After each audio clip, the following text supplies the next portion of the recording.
for the UNX News. Extraterrestrials, time anomalies, dimensions, remote viewing, UFOs, UAPs, and USOs, ghostly encounters, abductions, Bigfoot, and more. Your end of the week news source for everything unexplained. Here is your host for the UNX News Podcast, Margie K.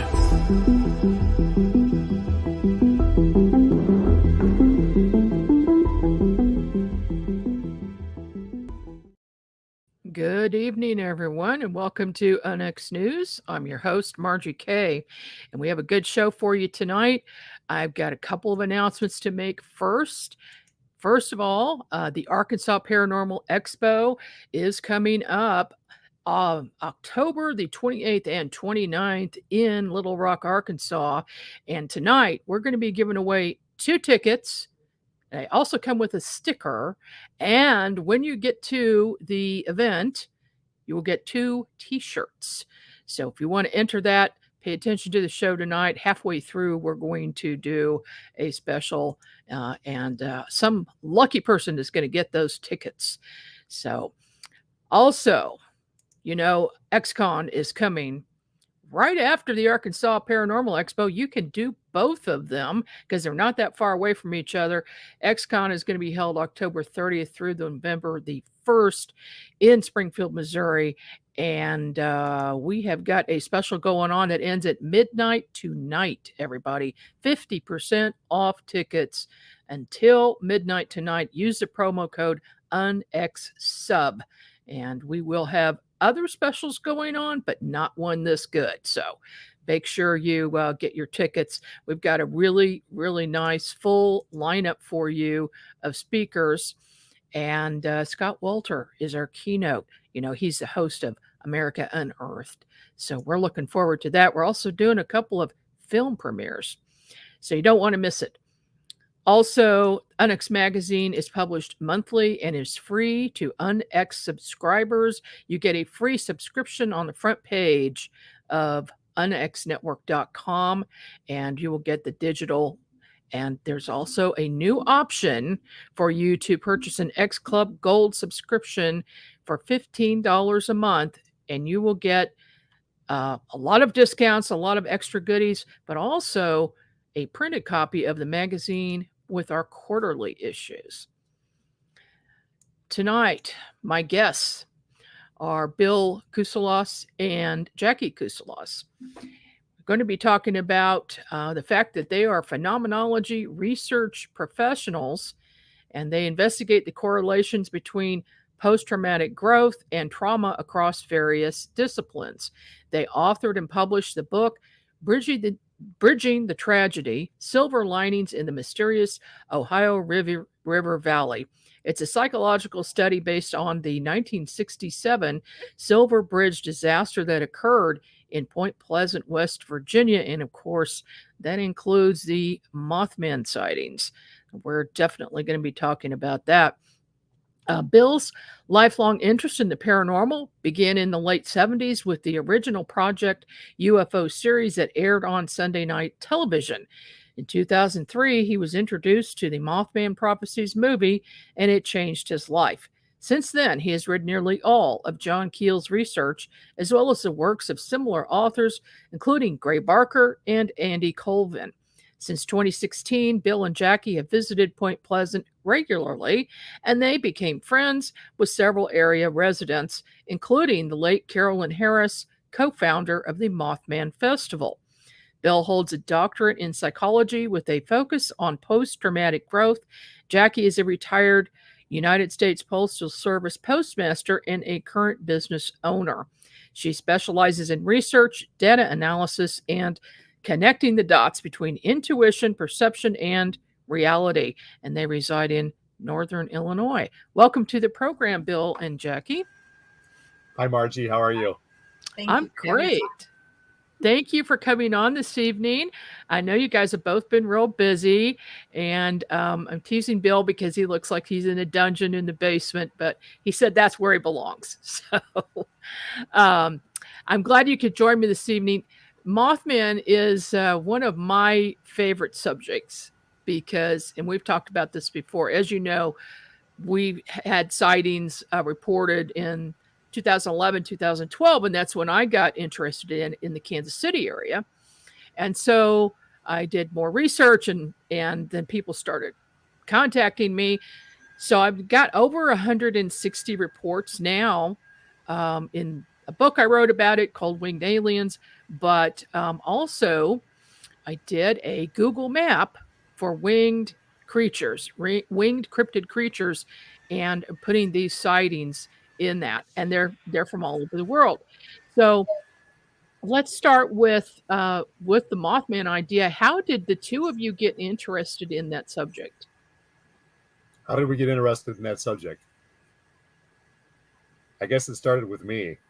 I saw the movie The Mothman Prophecies in 2003, about a year after it came out. This is back when you had to go to the DVD store and rent movies.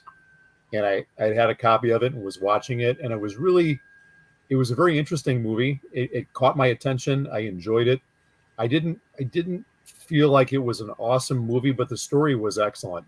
And at the end of it, when the Silver Bridge collapsed, and then you come to find out that this is actually a story that's based in real events, that really resonated with me. And after the movie was over, I was just really excited about it. It took me a little while before I went out and got John Keel's The Mothman Prophecies book.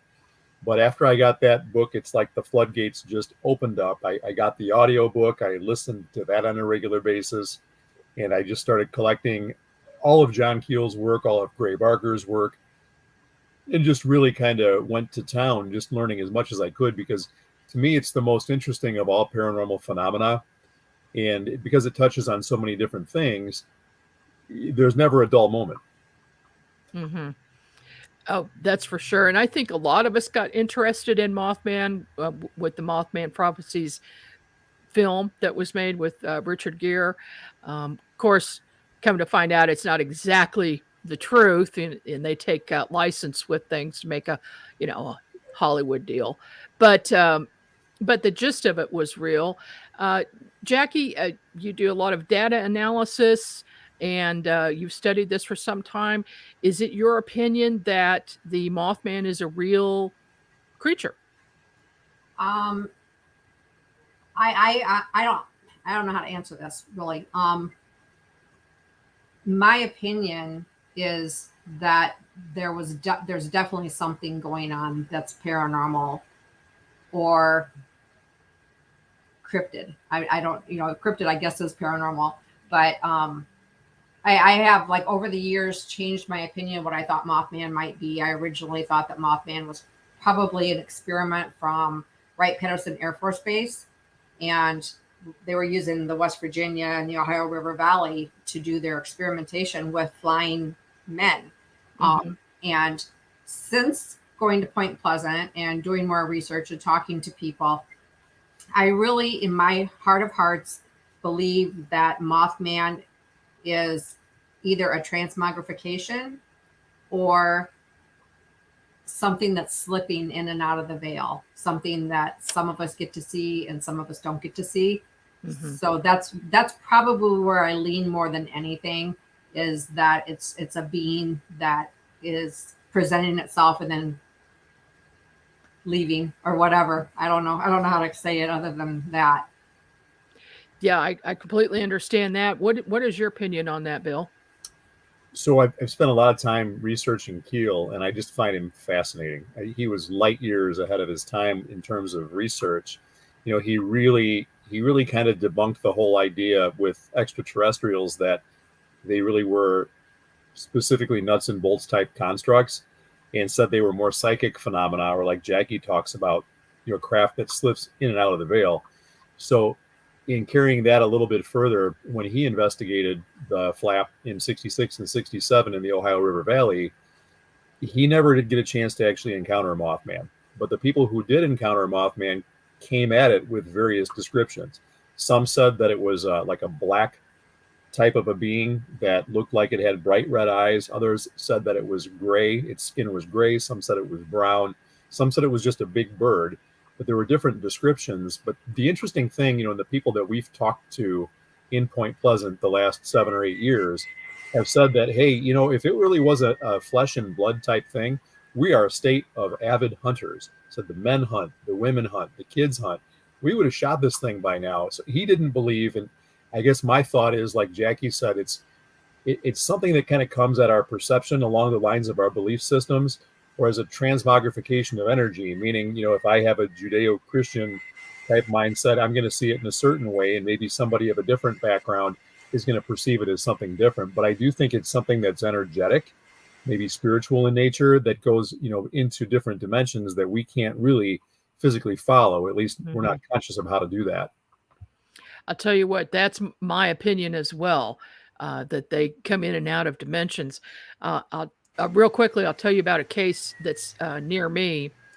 There is a woman gave me a call. She said, I don't know who else to tell about this, but there was a creature in her tree outside, and it seemed to hang around the trees outside.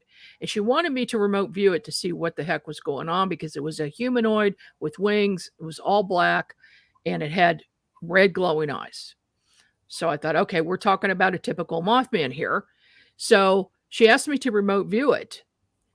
And I did not see it outside. I saw it actually inside her house in a closet in her bedroom.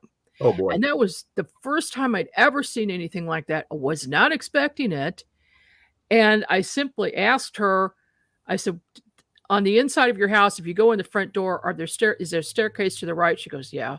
I said, then a landing and then stairs go up to the left? Yes.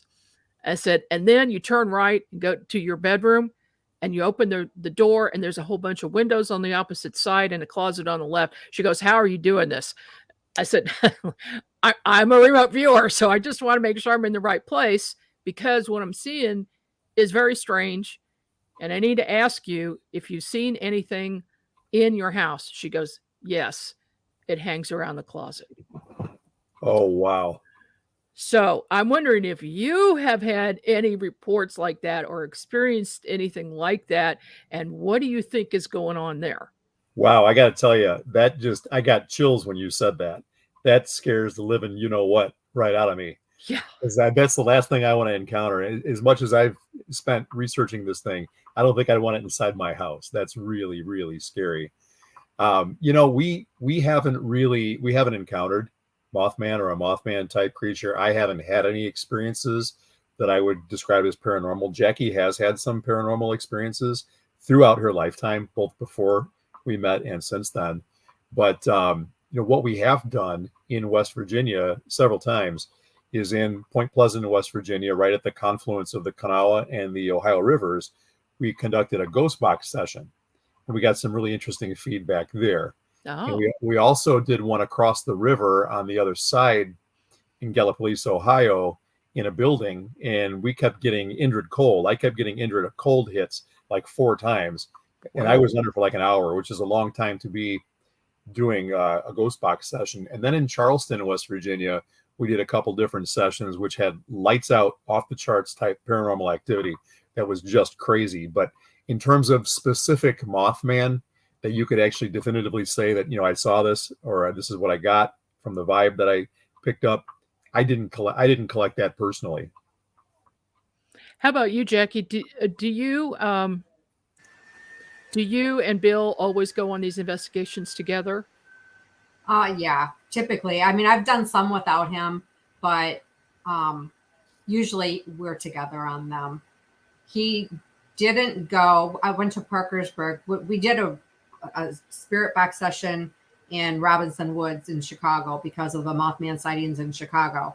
And that led us to, there's a lot of correlations or synchronicities or whatever you want to call it between 13 and 31.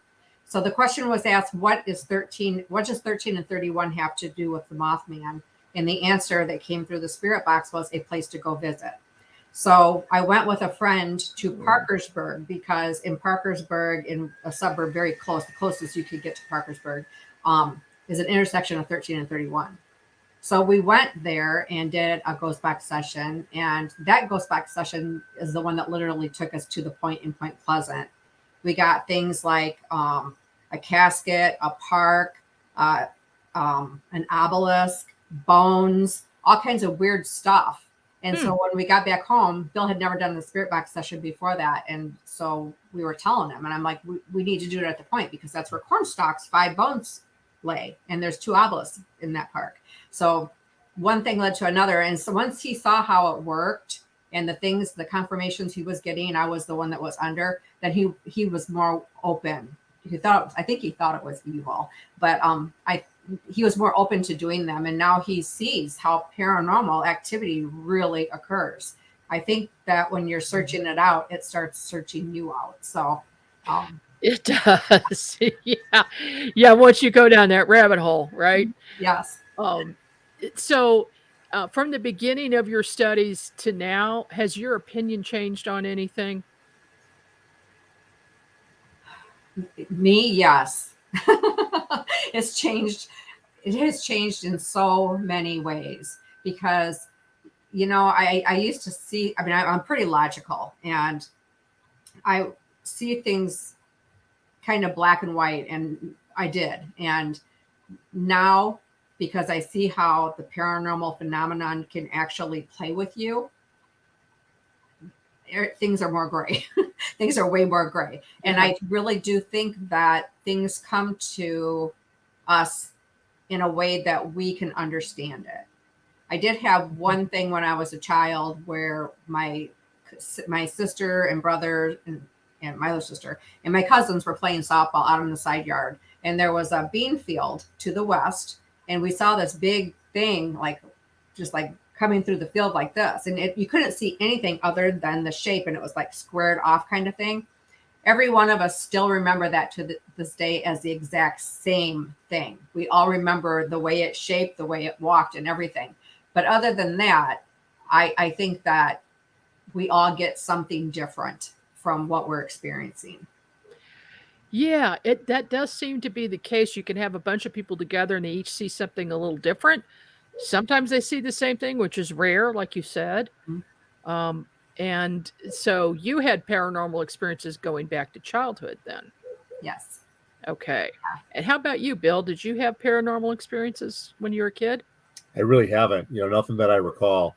And up until the last 10 or 15 years, I would have been the more right-brained one, where Jaci was more the left-brained one. And like she said, she's more analytical, and I've been more open to extreme possibilities. But I've never experienced anything of a paranormal nature. But once I got into graduate school and with the job that I have, both things require a lot of methodology that's really rigid and structured. And I started kind of approaching life more from a left brain perspective. And Jaci started going with her intuitive side. So we've flip-flopped, but still neither from the right brain or the left brain have I ever really experienced anything paranormal. But I remain fascinated. And I don't know that I necessarily need to personally experience something to believe it. I do believe there's all kinds of activity that I can't pick up. I've watched Jaci actually do it. I've stood right next to her and seen her perceive UFOs, and I can't see them. So I know there's something to it, but I've not experienced anything personally at all. And me getting very mad because he wouldn't see them. It's like, how can you not see them? I know. Except what's and Jaci corrected me on this just a couple days ago when I said what I just said, because this keeps slipping. We just built a new house last year. And in the backyard, I noticed what looked like a woman walking across the backyard.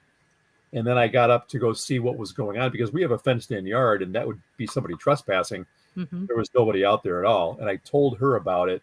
And since we've moved in here, we had some strange things occur also that I think we've pretty much ruled out what the cause is now, except for one, and that's something that we call ghost barking. We have a couple of lab puppies. They're both 15, 16 months old now.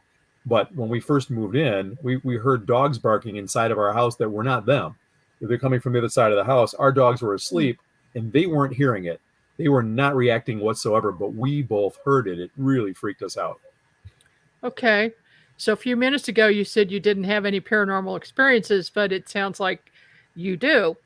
And your house is haunted. I can tell you that.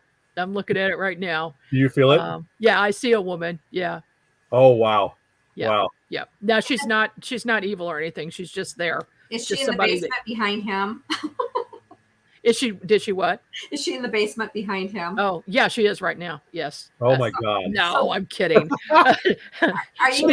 Are you able to see anything else? Because we had some very strange stuff happen that Bill apparently has forgotten about. Yeah, I keep blocking it out. Okay. Oh, yeah, that happens too. When we're done with the show, maybe tomorrow or something, I'll do remote viewing for you and get into it deep, because I'm just real superficial right now. Okay, thank you. Yeah. Now, there is something weird going on here. There's a weird whistling sound coming from one of you, from one of your mics, and I don't know if Race can tell which one it is, or what. But do you either of you know what that is? I heard something too. I don't know where it's coming from, and I've never had any problems with my computer since we've been doing interviews, and we've done quite a few of them. So I'm not sure what that might be. Yeah, there's something going on. It's not happening right now, but if it does again, I'll let you know. Okay. Yeah, we've got a couple minutes here before the break. Tell us a little bit about how you got interested in the Mothman Festival and when you first started going. You want to take that, honey? There it is. There. I hear it now. I'll mute myself and let her talk. It might be my computer doing that. I'm not sure. The Mothman Festival, I've always wanted to go. I love large groups of people, and I feed off of the energy of people. Bill's totally opposite. He gets wiped out from being around people. He picks up everything. And I pick up stuff too, but for some reason I get more energized from it. And so when I mentioned since probably 2017 that I wanted to go to the Mothman Festival, because every year we watched it getting bigger and bigger and bigger, he's like, no, I'm not doing it. So the Mothman Festival, we did not go to until last year when we actually presented and we released our book for the Mothman Festival. And it was unbelievable. I was doing a TikTok live video several times throughout the festival. But I said at one point, there's got to be 20,000 people here. And this is little tiny Point Pleasant, a town of 4,000 people. And I think they estimated anywhere between 15 and 25,000. It's hard to really know. But it's really a lot of fun. It's very clean. It's very family oriented. There was all kinds of people dressed up in different costumes. There was a big alien. I was with the purchase of our book. If you wanted to MUFON journals, some of my old MUFON journals, I was selling those also. But if you bought the book, and there was this big gray alien that was walking around, and I ran over and I handed a MUFON journal and I said, please hold this so I can take your picture. But yeah, lots of really good presenters are there.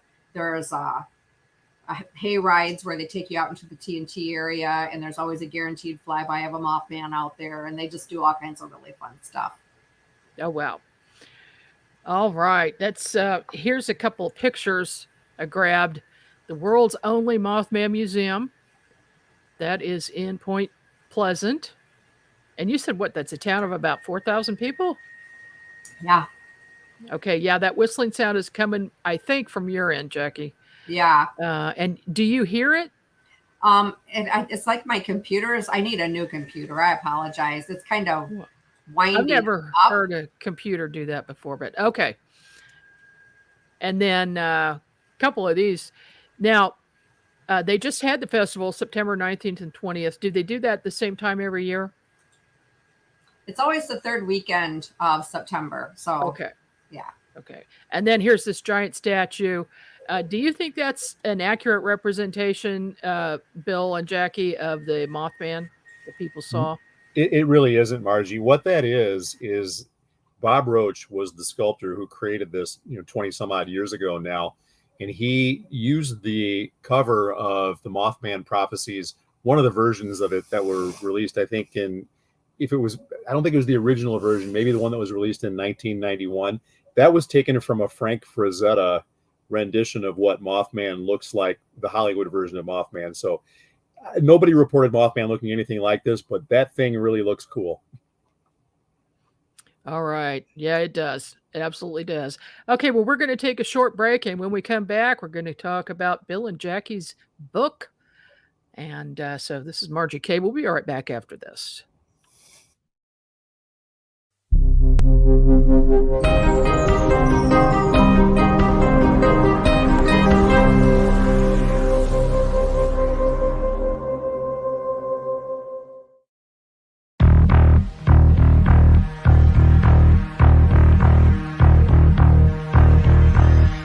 the heart of Nebraska, a paranormal disturbance has been uncovered.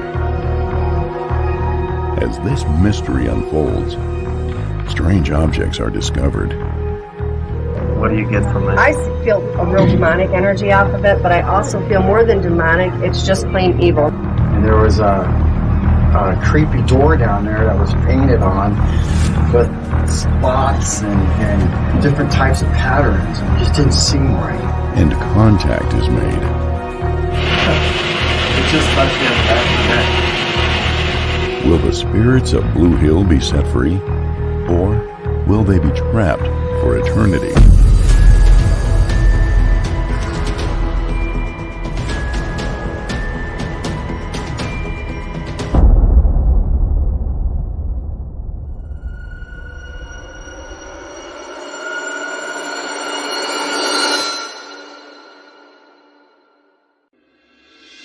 It's almost here, ladies and gentlemen. The UNX Network Year 2 anniversary at XCon 2023. XCon is being held this year from October the 30th to November 1st at the beautiful Oasis Hotel and Conference Center in Springfield, Missouri. Top speakers include host of America Unearthed, Scott Walter, plus Haley Ramsey, Sev Talk, UNX's very own Maureen Richmond and Dan Terry, Mindy Toutfest, Harriet McFeely, Forrest Crawford, and many more. And they're all coming to deliver new information on topics like UFOs, alien encounters, cryptids and ancient secrets, and real hauntings from the afterlife. Join us for the film premiere of A Haunting in Blue Hill. And don't miss the Mad Hatter Paranormal Halloween Bash, Banquet, and Costume Contest on All Hallows Eve, October 31st. So join us as we close out the 2023 conference season. Info and tickets are available now at unxnetwork.com. That's unxnetwork.com, and we'll see you there. Are you thinking about purchasing a wood-fired heating or cooking appliance but don't know where to start? The new book, Wood-Fired Heating and Cooking, will guide you through the process and make the decision much easier. Find out about wood stoves, wood-burning fireplace inserts, masonry heaters, cook stoves, brick ovens, and more. Learn about operation and maintenance, buying and storing wood, even how to make your own charcoal. A bonus section includes delicious recipes for cooking in a wood-burning oven, grill, tandoori oven, or smoker. The wise homeowner, prepper, or homesteader will have the ability to heat their home with wood when the power goes out or to save money on increasing gas bills.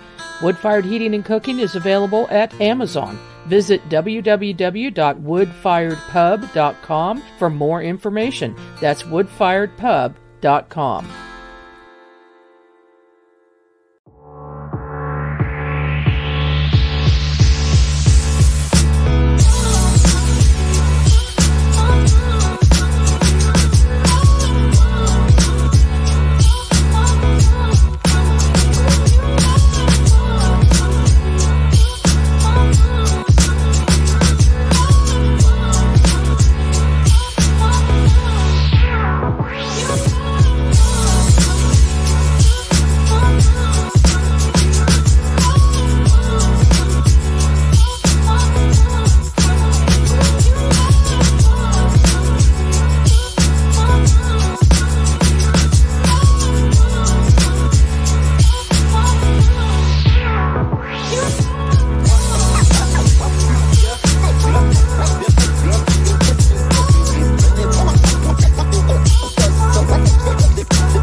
And we're back with the next news. I'm your host, Margie K. And this evening I have Bill and Jaci Kusalas. And we're going to talk about the book that they wrote right now. This one, Bridging the Tragedy, Silver Linings in the Mysterious Ohio River Valley, and it's illustrated. So tell us about the book. What was your inspiration for this? In a name, the inspiration for the book is a lady by the name of Carolin Harris. So back in 2016, Jaci and I needed to take a vacation. And so she asked me, where would you like to go? And I said, Point Pleasant. She said, okay, let's go to the Serpent Mound too. And so we went to the Serpent Mound first in Peoples, Ohio. And then we hightailed it up to Point Pleasant, and we arrived in Point Pleasant on Friday, a little bit after 5 o'clock. Everything shut down. So 7 years ago, there wasn't nearly as much activity in Point Pleasant as there is today. These days, there's something going on almost every day of the week, 365 days out of the year. People are traveling from all over just, to see Mothman and the statue and check out the museum and go to the TNT area. But when we arrived in town, nothing was going on. And Jaci looked into a restaurant and said that there was a little lady who was looking out of the window, and she said she looked like she wanted us to talk to her. And I said, well, let's just walk around and see what else is going on around town. She said, no. She said she wants to talk to us. So after twisting my arm a little bit, we went in to go talk to this little lady. And it turns out that Carolin Harris is the co-founder of the Mothman Festival. And as we spoke with her a little bit, she looked familiar. We had seen her on documentaries. She said she'd been on 16 or 17 documentaries, Monsters and Mysteries, and different programs. And then she shared with us that she lost her son in the Silver Bridge disaster. So we just were really immediately drawn to Carolin. We just loved her. She was such a sweet, kind lady. And even though she had this terrible tragedy happen in her life, losing her 3-year-old son, she still welcomed people into town. She'd talk about the Mothman. She didn't want to discuss the bridge disaster, so we left that alone. But we went to her restaurant every day for the week that we were in town. I guess it was maybe 4 days. We went there every day, had lunch, had dinner, pop, whatever it was, just to visit with her, because we got such a feeling from her. It's like she was family. Now, after we came back home, I don't know that I thought we'd ever really go back to Point Pleasant, but I told Jaci, I said, I'd like to call Carolin. She'd given us her phone numbers. And on Christmas Eve, I said, why don't we give her a call? And, maybe she'll let me write her story. And I think Jackie's like, yeah, right. Like, she said she doesn't want to talk about that, but I figured maybe she'd open up to me. And the next day, our friend Mark, who we met with Carolin in the restaurant, sent us a message on Facebook and said Carolin had had a heart attack. And then the next day, Carolin passed away. So within a span of 2 days, we talked about seeing if she'd be interested in letting us interview her. Then she had a heart attack, and then she was gone. So we got a hold of Jeff Wamsley, who runs the Mothman Museum. We'd met him on our first trip too, and really just wanted to know where we could contribute a little bit to her memorial fund. And he told us, if you send me a check, then I'll take it to the memorial and we'll take care of that, and blah, blah, blah. Now, in 7-8 months later, when I was still in graduate school at the time, we had a residency that we had to attend in Arlington, Virginia. And Point Pleasant is kind of on the way back from Arlington. So I asked Jaci if she thought Jeff would get together with us for dinner. And she said, why don't you ask him, not me? So I sent him an email and he said, sure.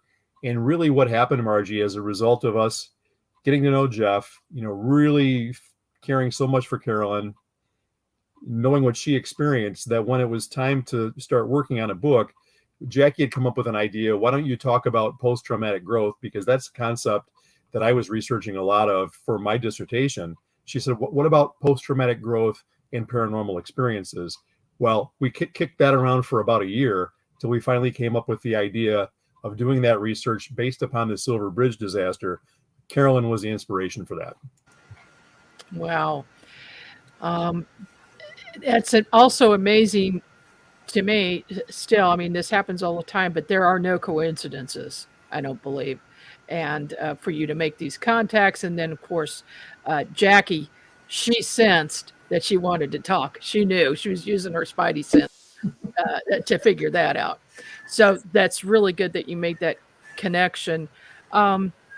With all the times that you've been back there, Jaci, how many people do you think you've talked to that were actually witnesses to something paranormal? Oh boy.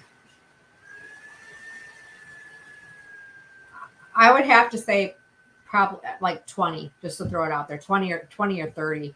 Well, I don't Okay. even, it's really hard to estimate because some people flat out think that nothing happened at all, and other people are still experiencing paranormal stuff to this day. And I'm thinking, like at the festival and all the stories that you hear, and when we just go out there for interviews and hear things, and it's probably closer to 100 people. I don't know. But there's a lot of stuff going on in West Virginia. So there's ongoing paranormal activity going on in West Virginia. Absolutely. Okay. That does not surprise me, because there are paranormal hotspots everywhere, and then they just seem to concentrate in one area sometimes. Do either of you have any ideas why that is? Well, I think part of the common legend, or so to speak, has to do with the two rivers coming together.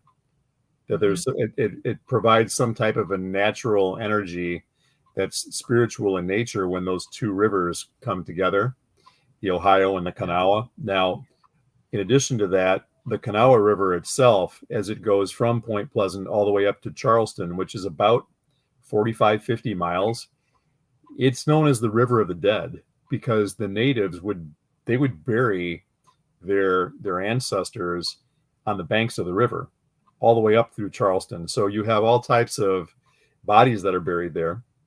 There's also the Chief Cornstalk curse, which is debated as to whether or not there's anything legitimate about that. But Chief Cornstalk was the principal chief of the Shawnee and the Mingo tribes back in the 1770s. And in trying to negotiate peace with the settlers, ended up in a skirmish, was taken prisoner, and then was executed along with a couple family members. And the legend states that in his dying breath, he cursed the land and said it wouldn't prosper for 200 years. So there's also that end of things too. And again, like I said, I'm pretty skeptical that happened for various reasons. But we met also at Carolin's Diner, Lynn Robinson, who is Chief Cornstalk's seventh fire granddaughter. So 7 generations removed from Chief Cornstalk. And she told us that no native would ever curse the land. She said, but when you go out to the TNT area, bring gifts with you.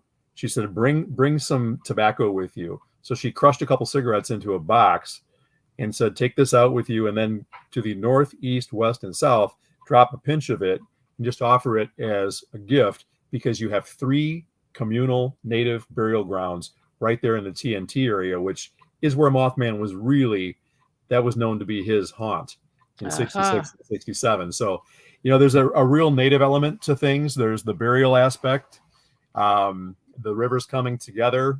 There's a lot of lore out there.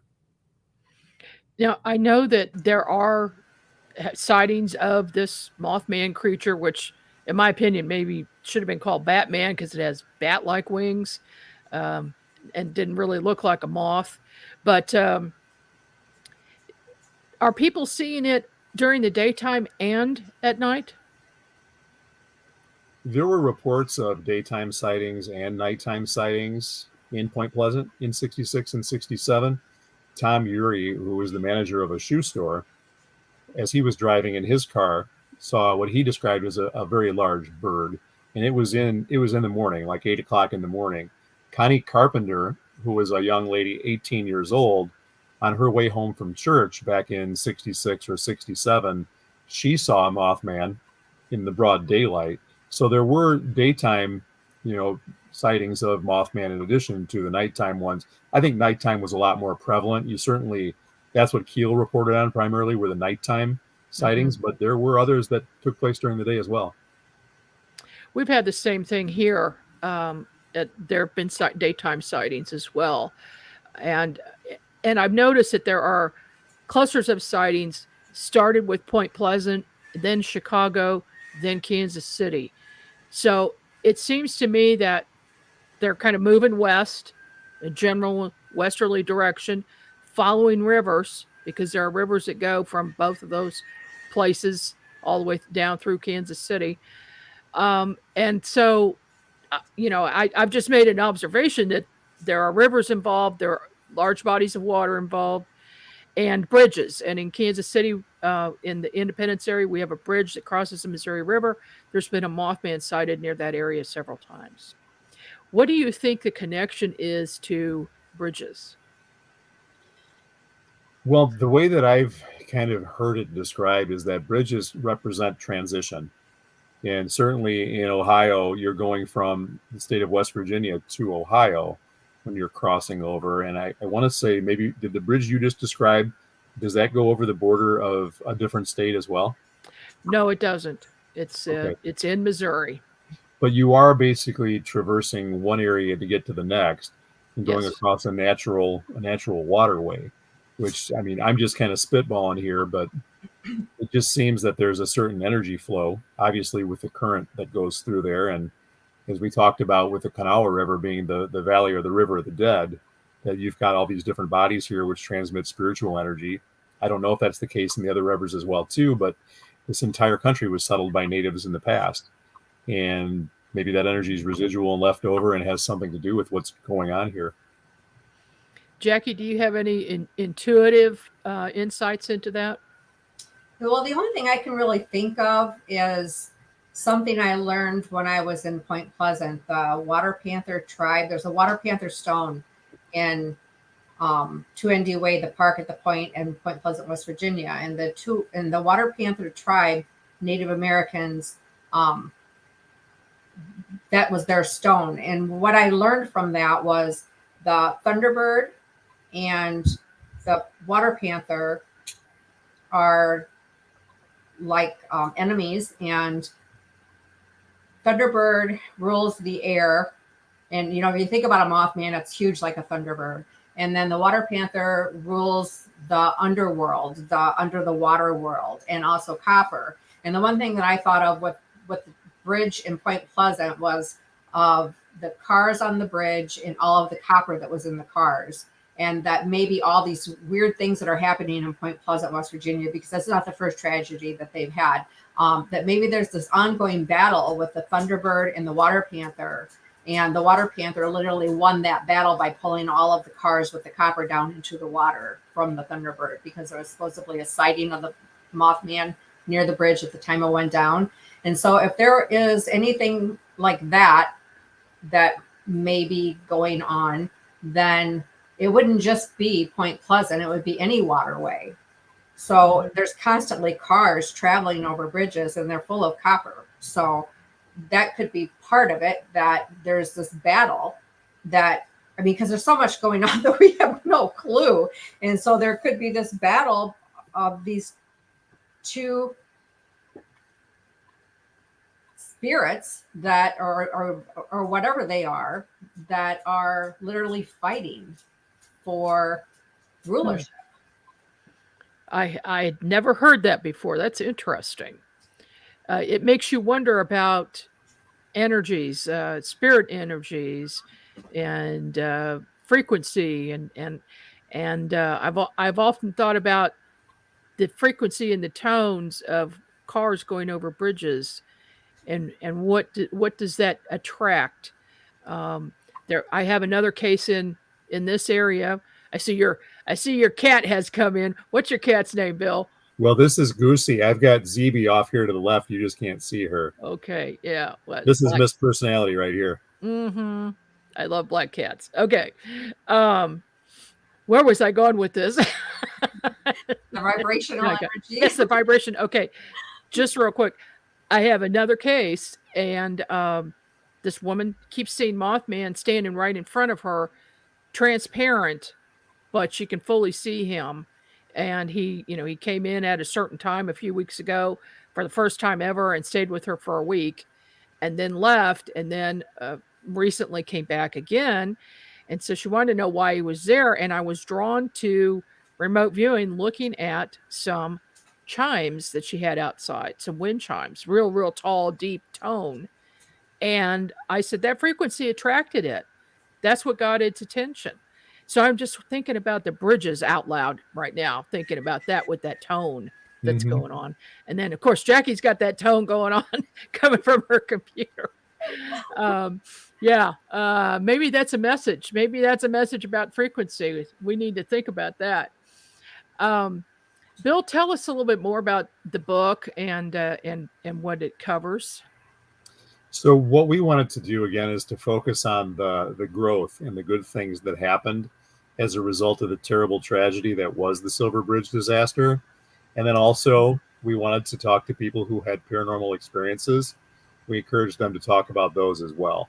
So the goal was to focus on a psychological concept known as post-traumatic growth, the good things that we get as a result of going through very challenging, difficult circumstances. And we designed a couple of research questions around those. And the idea is just to have conversations with people to get their experience of what things were like for them before the Silver Bridge collapse, during the collapse, and then after the collapse. And then we use the same sequence of questions for paranormal phenomena associated with Mothman. And that could be Mothman, the lights in the sky. There was all kinds of UFO activity that was going on. At the same time, there were men in black that were reported. There were cattle mutilations. There was all kinds of stuff. So we just kind of put that underneath a naming convention we just called Mothman-related phenomena as it relates to the Ohio River Valley in 66 and 67, because we wanted to be specific to that flap. So we selected a handful of people. Mark Griffith, who was the guy that I was talking about earlier, who contacted us that we met at Carolin's restaurant, and he contacted us when Carolin passed away. He was the first volunteer for the study. And then he said, I've got my friend, his name is Rick Handley. I've known him since I was a kid. And if you reach out to him, request him as a friend on Facebook, and then I'll tell him that you're looking to do this book and blah, blah, blah. So Rick Handley volunteered also. And then we contacted some people in the community who are kind of Mothman related folks in the first place. We got a hold of Jeff Wamsley. We didn't ask Jeff if he wanted to be part of the book, but we asked him if he knew some people who would be interested in being part of the book. And he kind of scratched his head and he wasn't sure who he could recommend, but he said, why don't you talk to my daughter? And then his daughter, Ashley, said, why don't you get a hold of Beth, who runs the newspapers in town? So we got a hold of Beth, and she ran an ad for us and didn't charge us a thing for it, put it on the front page of the Point Pleasant Register and other Ohio Valley newspapers. And long story short, we had 3 people call us from that ad. We got a hold of Andy Colvin, who's the author that we talked about earlier, and we became friends with him and asked him if he'd be interested in being part of this study.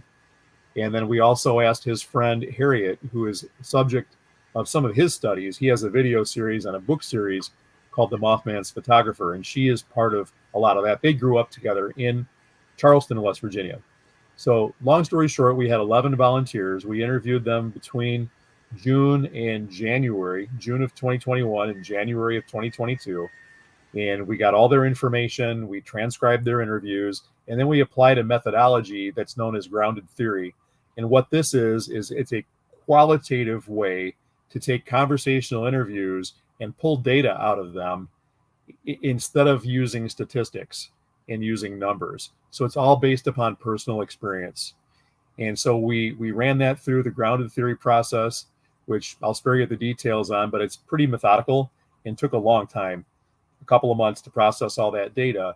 And by the end of it, then we came up with dimensions of post-traumatic growth that were things that the community of Point Pleasant and the bridge disaster experiencers and the Mothman related experiencers talked about that they actually grew from. Jackie, did any of the people say that their psychic abilities were increased after that event or during it? Yeah. 2 people, but they were from Charleston, West Virginia, Mound, West Virginia, which is another thing, mound, Indian burial mounds. So they had increased psychic abilities, and they had also increased IQ. So they were children. And one of them actually was, there was three kids that hung out together on the street, and one of them's name was Tommy. He was not interviewed, but Andy was his best friend, and Harriet was the best friend. And Andy and Tommy made a shrine to Mothman in a tool shed. and they used creepy crawlers and things like that to do so. But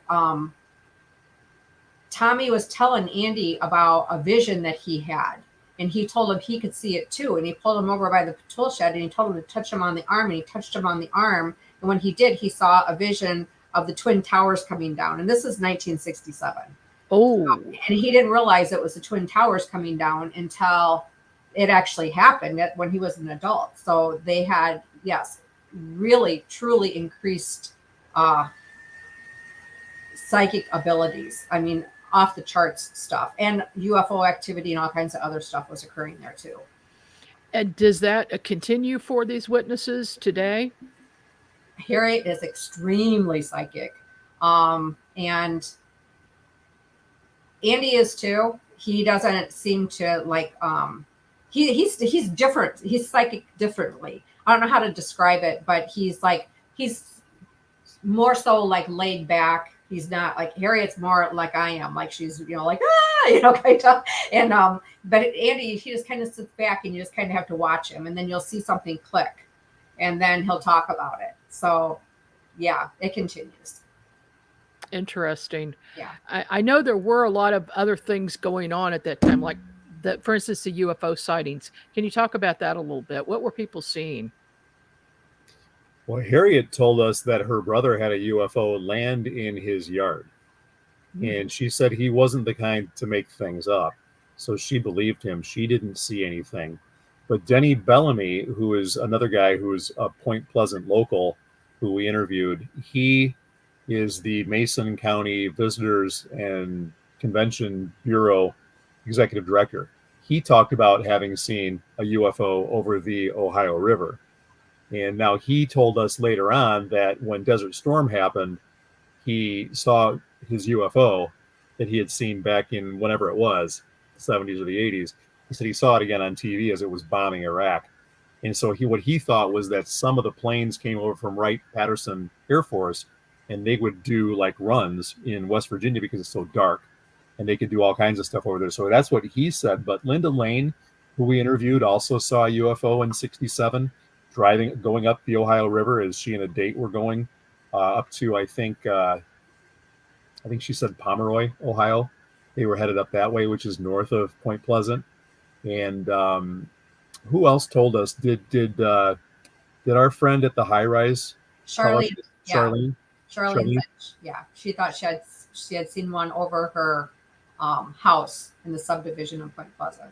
And Harriet also told us. I mean, her encounter wasn't a Mothman encounter. Her encounter was a UFO, and she had missing time. And that was when she saw the spike in her IQ. She actually leapfrogged a couple grades in school. She has a 160 IQ. And the night that we met her on a Zoom meeting. She did the same thing that you did when you sensed that we have haunting going on here at our house. She said, "There's something wrong with you," meaning me, physically. And I said, "Well, I've got back trouble." She said, "No, I'm sensing something like diverticulitis." Within 2 days, I took my first ambulance ride to the hospital with a condition related to that. Oh, wow. I mean, she picks up on all kinds of vibes like that. She's really amazing. Mm-hmm. Well, that's fascinating, and I know that you have details about all of that in your book. Where can people get a copy? It's on Amazon. We have two different versions of the book. The one that we see right here was just released for the Mothman Festival. And this one is illustrated. It's updated. It has a foreword that was written by one of the bridge disaster victims' family members, and that's on Amazon right now. We also have last year's version, which was released for the last Mothman Festival, and that's got a gold cover on it also. But you can find it on Amazon, or you can contact Jaci and me over Facebook. We'd be happy to send you a autographed copy of either one of the versions. Okay, the book. Bridging the Tragedy, Silver Linings in the Mysterious Ohio River Valley by Bill and Jaci Kuselos.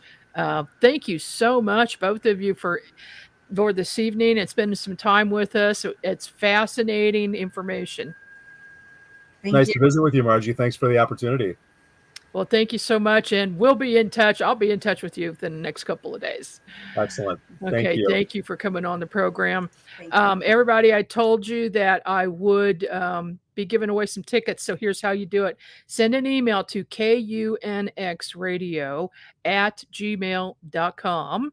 Okay, kunxradio@gmail.com. And tell me what the name of the bridge is in Point Pleasant where the Mothman was sighted.